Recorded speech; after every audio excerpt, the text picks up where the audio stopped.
Convidamos nossos irmãos para abrirem as suas Bíblias em Colossenses, no capítulo 1. Por esta razão, acharam? Amém? Por esta razão, também nós, desde o dia em que ouvimos,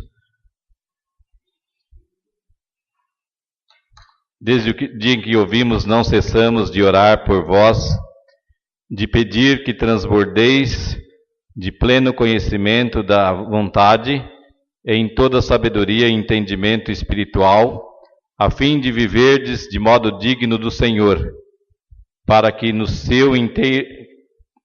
o seu inteiro agrado, frutificando em toda boa obra e crescendo no pleno conhecimento de Deus, sendo fortalecido com todo o poder, segundo a força da sua glória, e em toda perseverança, longanimidade, com alegria, dando graças ao Pai, que vos fez idôneos à parte que vos cabe da herança dos santos na luz. Ele nos libertou do império das trevas e nos transportou para o reino do seu Filho em amor, no qual temos a redenção, a remissão dos pecados. Ele é a imagem do Deus invisível, o primogênito de toda a criação, pois nele foram criadas todas as coisas, nos céus e sobre a terra, as visíveis e as invisíveis, sejam tronos, sejam soberanias, quer principados, quer potestades, tudo foi criado por meio dele e para ele. Ele é antes de todas as coisas. Nele tudo subsiste. Ele é a cabeça do corpo da igreja. Ele é o princípio, o primogênito de entre os mortos, para em todas as coisas ter primazia. Porque aprouve a Deus que nele residisse toda a plenitude. Que Deus nos abençoe e aplique a sua palavra aos nossos corações. Outro dia o Douglas pregou aqui e pediu para o pessoal desligar o celular. Eu vou pedir para vocês deixarem o celular ligado, só aqueles que têm certeza que Deus vai telefonar.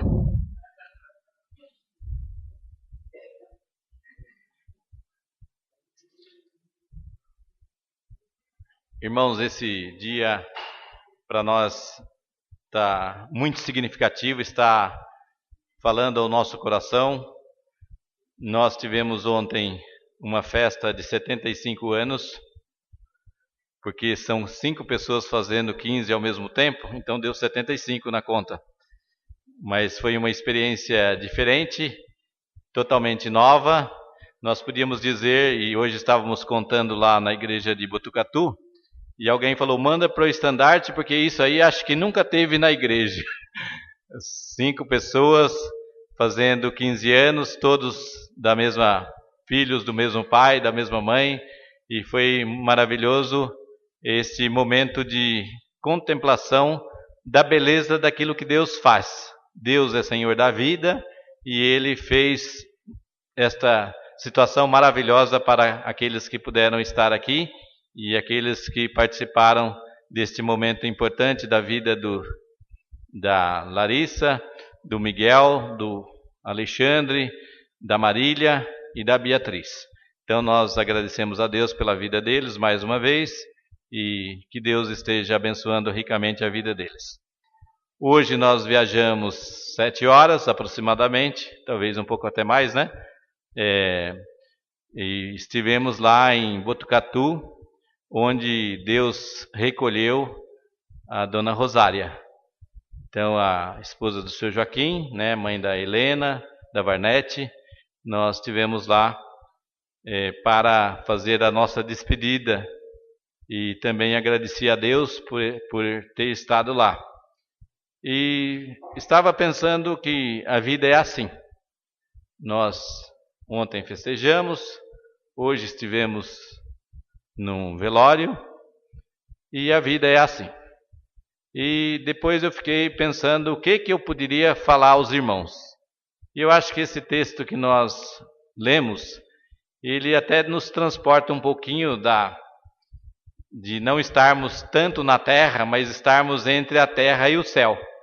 E é mais ou menos o que eu gostaria de passar para vocês. Por isso que eu falei para vocês não se preocuparem com os celulares, porque é uma situação em que a gente tem que participar com a nossa vida, com o nosso pensamento, com a nossa emoção e colocar diante de Deus todas essas coisas, porque Deus é maravilhoso. Cristo é a plenitude de Deus. Cristo é a plenitude da vida. Cristo é a plenitude das coisas que existem. Então nós precisamos entender isto. Então quando nós temos esta visão de Cristo, então nós podíamos dizer a vida é bem pertinho da morte. Porque a morte também significa vida para aqueles que estão em Cristo. Porque a morte significa vida eterna para aqueles que creem em Cristo. E a palavra de Deus diz: se Cristo não ressuscitou, é vã a vossa fé e vã a nossa pregação. Se Cristo não morreu, ou se nós não ressuscitamos, também é vã a nossa fé e vã a nossa pregação.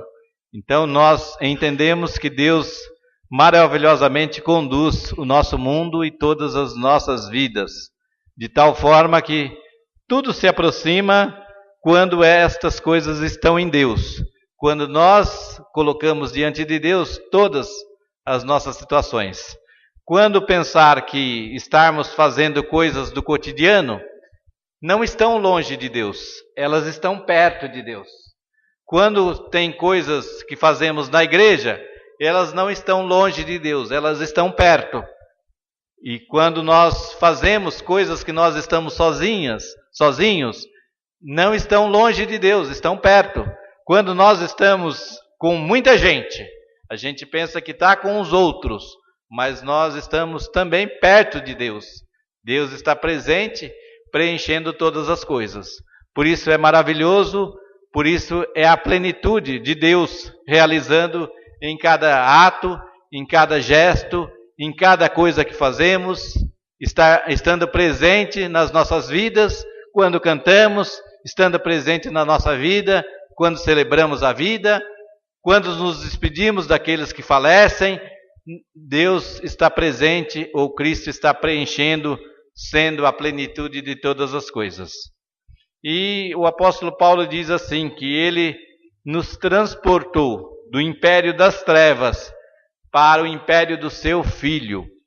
E é o primeiro aspecto que eu gostaria de dizer para os irmãos, que é maravilhoso a gente pensar que quando a gente se converte, nós saímos do império das trevas, onde reinava Satanás, onde reinava a nossa própria vontade, onde reinavam as nossas próprias preferências, onde reinavam os nossos desejos, onde reinavam as coisas que não conduzem à vida, onde reinavam as coisas que são mesquinhas, onde a nossa vida também se transformava em situação mesquinha, em que as nossas atitudes também eram mesquinhas, porque a gente pensava que estava fazendo mais do que os outros, sendo superiores aos outros, sendo neste mundo pessoas melhores que os outros. E Deus nos transportou deste reino do império das trevas para o seu reino. O seu reino, os valores são diferentes, as atitudes são diferentes. Mesmo que a gente demore se acostumar com a presença do reino de Deus em nós, mesmo que a gente demore a não praticar totalmente aquilo que Deus quer da nossa vida, mas é um desejo que Deus implanta no nosso coração quando nós nos convertemos. Quando a Bíblia fala em novo nascimento, é exatamente a implantação dessa nova vontade, essa implantação de que nós vamos perseguir na nossa vida caminhos em que Deus esteja em primeiro lugar. Nós vamos perseguir nas nossas vidas as coisas que agradem a Deus, as coisas que estão no reino de Deus, as coisas que não fazem parte do reino das trevas, mas fazem parte do reino de Deus. E quando nós pensamos, todos os reinos têm suas forças, têm seus exércitos, têm seus soberanos, nós também sabemos que o reino das trevas tem potestades. E nesse texto nós sabemos, e o apóstolo Paulo diz que Jesus é a plenitude sobre todas as potestades. Isso querendo dizer que ele preenche todas as coisas, até mesmo as coisas que são ruins, ele está acima de todas elas. E ele tem para a situação de vida nossa, que estas coisas se transformem ou fiquem a nosso serviço. Alguém já disse de uma forma bem em brincadeira, mas que quando Deus está conosco, até o diabo obedece. Exatamente isso que quero dizer.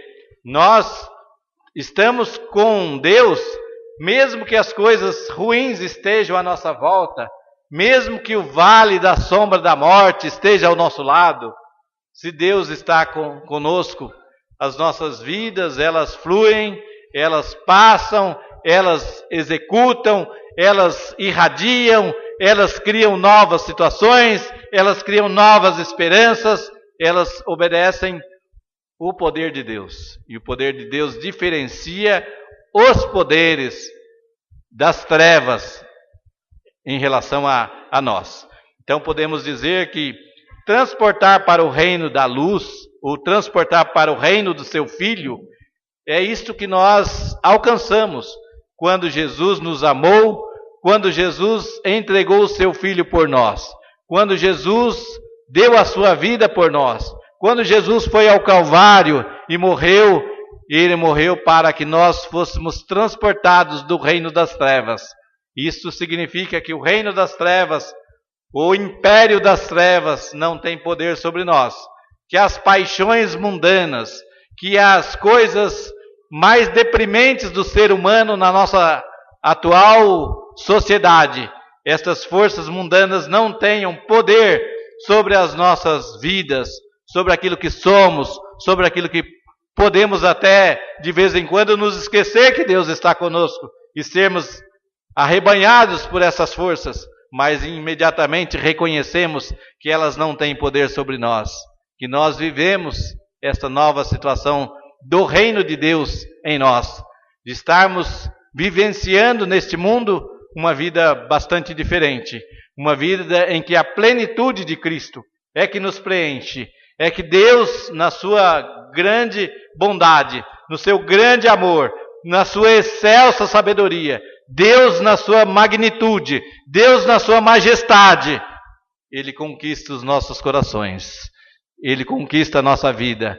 Ele conquista o nosso ser, para que nós possamos viver no mundo, mas de repente não somos deste mundo. Viver junto com as pessoas, mas de repente o que está em nós, o que governa a nossa vida, o que dirige os nossos destinos, o que guia cada um de nós, o que nos faz pensar, o que nos faz elevar as nossas vidas, seja a presença de Deus em cada um de nós.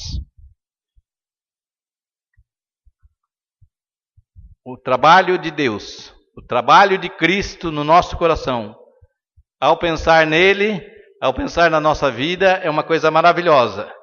Então nós não podemos jamais nos esquecer, quando nós entregamos as nossas vidas a Deus, quando nós nascemos de novo e começamos a vivenciar este reino de Deus. Não podemos deixar que os outros reinos, os outros poderes tomem conta de nós, mas possamos deixar para que Deus seja aquele que trabalhe o nosso coração. Esse texto de Paulo apresenta Jesus também como sendo, em relação a Deus, a imagem do Deus invisível. Jesus, ele não veio representar um ser humano, não veio apenas ser um ser humano nesta terra, mas veio como ser humano representar a imagem de Deus invisível. Quer dizer, ninguém conseguiu ver a Deus, mas Jesus, ele representou Deus, representou a imagem do Deus invisível, trazendo na sua vida, trazendo no seu comportamento, trazendo nos seus ensinos, trazendo na sua atitude, trazendo no seu poder, trazendo na sua glória, trazendo na sua majestade, trazendo no seu amor, aquilo que era de Deus. Aquilo que Deus tinha para realizar neste mundo. aquilo que Deus tinha para realizar nas nossas vidas, aquilo que Deus tinha para realizar no nosso coração. Jesus é a plenitude de Deus, agindo em relação a Deus para manifestar Deus. Paulo diz, ele é o resplendor da glória e a expressão exata de Deus. João diz, ele é o verbo, e o verbo era Deus, e o verbo se fez carne e habitou entre nós. Habita corporalmente toda a plenitude da divindade. A plenitude da divindade estava em Cristo. Em relação à criação, em relação ao mundo que se fez, em relação ao mundo que existe, em relação às coisas que a gente fica pasmo quando a gente vê como é maravilhoso o nosso mundo. Quando a gente assiste aqueles programas que mostram o mar, que mostram as vidas lá no fundo do mar, a gente fica impressionado. Quando a gente assiste aqueles programas que mostram as galáxias, quando a gente assiste no nosso mundo as pessoas que estão nesta terra, quando nós olhamos para dentro de nós e olhamos aquilo que está em cada um de nós, a capacidade, aquilo que nós temos como pensamento, aquilo que nós temos como capacidade de nos relacionar, aquilo que nós entendemos como ser humano, ainda, quem sabe, não explica direito, mas Cristo é a plenitude de toda a criação. Cristo é a plenitude de todas essas coisas. Tudo aquilo que a gente possa imaginar, tudo aquilo que nossos olhos não puderam contemplar, tudo aquilo que nós achamos que um dia a gente vai ver, Ele é a plenitude de toda a criação.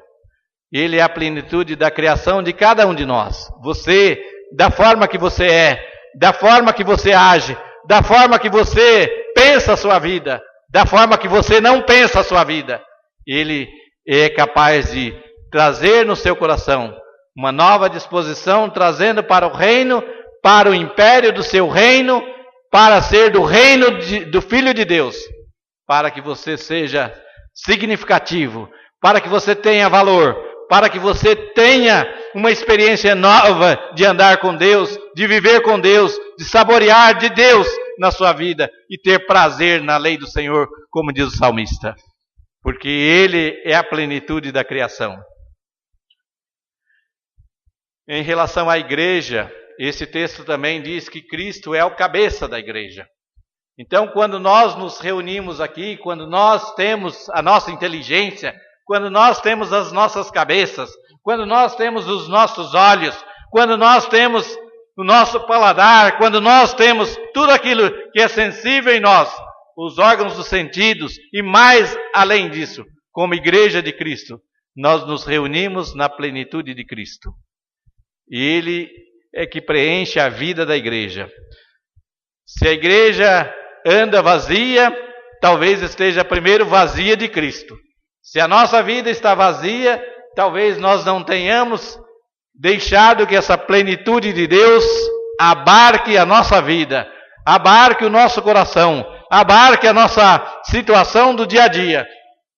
Talvez quando chegamos à igreja, muitas vezes podemos até não sentir o impacto da igreja na nossa vida, mas porque nós não deixamos que Cristo, que é a plenitude da igreja, esteja em nós, fazendo o nosso culto, dirigindo as nossas ações, dirigindo os nossos pensamentos, dirigindo os nossos louvores, dirigindo a nossa condução de oração a Deus, para que a nossa oração não seja uma oração que a gente pensa que Deus não ouviu, mas oração que Deus ouve, oração que Deus fala, oração que Deus se manifesta, oração que Deus dirige a nossa vida.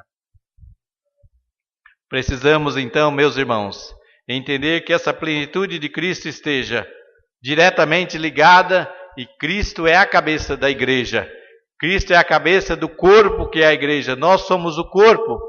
E a Igreja Católica tem uma expressão que também não é só da Igreja Católica, mas eles falam mais, que a igreja é o corpo místico de Cristo.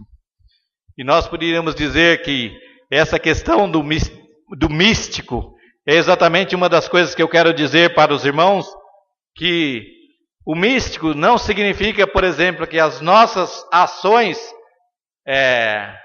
de cumprimentos sejam apenas cumprimentar por educação. Que dentro de nós esteja um coração diferente. Que dentro de cada um de nós esteja no cumprimento uma forma diferente que encara o irmão como aquele que Deus também chamou para o reino do seu Filho. De alguém que pertence à mesma natureza, que não é uma natureza puramente humana, mas é uma natureza em que Cristo se faz presente na nossa humanidade. Cristo se faz presente nas nossas categorias de seres humanos, mas Ele está presente, fazendo criar em nós um ar de que não somos somente matéria, que não somos somente material, mas que somos divinos ao mesmo tempo, que temos Deus presente em nossos corações ao mesmo tempo, de tal forma que a nossa atitude, de tal forma que a nossa ação não seja uma ação pura de nós mesmos, mas tem esse revestimento desse mistério de Deus acontecendo no nosso coração, esse mistério de Deus acontecendo no nosso pensamento, esse mistério de Deus presente no nosso culto, esse mistério de Deus presente na nossa vida, esse mistério de Deus dando significado em cada coisa que fazemos. Esse mistério de Deus que não permite que a gente largue a vida para adorar outras coisas, para servir a outros deuses, mas para que a gente continue servindo a Deus todos os momentos. É isto que faz a vida da igreja, é isto que junta a igreja. Não é somente a nossa amizade é um pouco além, vai um pouco a mais do que amizade. Vai a presença de Deus em cada um de nós, onde nós passamos para cada um de nós esta presença maravilhosa de Deus. Cristo é a plenitude da igreja.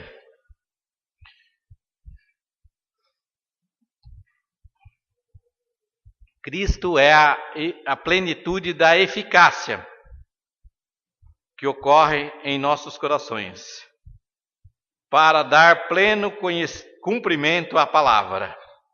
Cristo em vós, a esperança da glória. Todo homem perfeito em Cristo.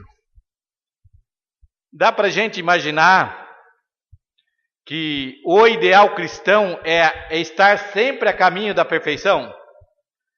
Dá para a gente imaginar que nasceu em nós uma semente, e essa semente que cresce a cada dia, ela nos encaminha para o que é perfeito. A realização da eficácia de Cristo em nossos corações. Então, a cada dia, por isso que o cristão não pode se convencer de que as coisas erradas vão dominar. Nós oramos a oração do Pai Nosso, e a oração do Pai Nosso diz para que a vontade de Deus seja feita assim na terra como no céu. Há uma esperança que esse reino de Deus tome conta um dia de todas as nossas vidas, e não somente das nossas vidas, do nosso mundo, que a presença de Deus é plenitude eficaz, realizando todas as coisas, dando como resultado pleno de qualidade daquilo que Deus deixou para todos nós. Então, se nós realmente estivermos cheios desta graça, cheios deste amor, cheios dessa certeza, cheios desta palavra, cheios de Deus em nós, as coisas se tornam passageiras, e até a nossa vida é passageira, porque nos encaminhamos para viver eternamente com Deus, para viver a vida eterna ao lado de Deus, para viver para sempre com Deus, eternamente nos seus braços, ou onde Ele reservou para cada um de nós. Que Deus possa estar abençoando, que hoje nós possamos pensar um pouco se o Espírito de Deus realmente toca no nosso coração para nos fazer diferente, como nós estamos dizendo, ou se realmente as nossas vidas ainda continuam só como se fizéssemos atos que nós lemos para a oração silenciosa, quando aquele homem que achou que era o máximo, aquele que achou que cumpria todos os mandamentos, que cumpria todas as liturgias, que cumpria tudo aquilo que a lei falava com ele, mas que não tinha este Espírito de Deus falando em seu coração, dirigindo a sua vida, dando vida para que ele vivesse diferente.